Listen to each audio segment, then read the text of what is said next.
Pumasok kayo sa makipot na pintuan dahil maluwang ang pintuan at malapad ang daan patungo sa kapahamakan at marami ang pumapasok doon.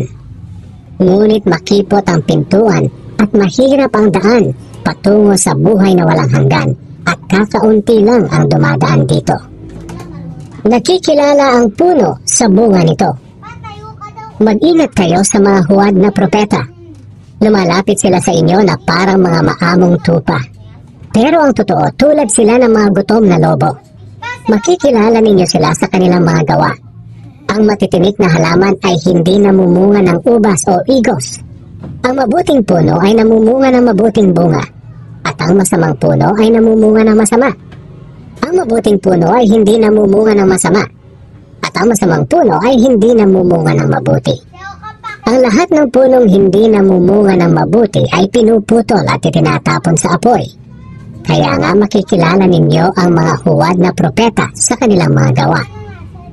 Hindi kikilalanin ng Diyos ang mga gumagawa ng masama. Marami ang tumatawag sa akin ng Panginoon, pero hindi ito nangangahulugan na makakapasok sila sa kaharian ng langit. Ang mga tao lang na sumusunod sa kalooban ng aking Amang nasa langit ang mapapabilang sa kanyang kaharian.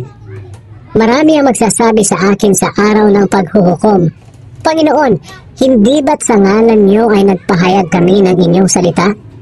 Nagpalayas ng masasamang espiritu at gumawa ng maraming himala? Ngunit sasabihin ko sa kanila, hindi ko kayo kilala. Lumayo kayo sa akin, kayong mga gumagawa ng masama.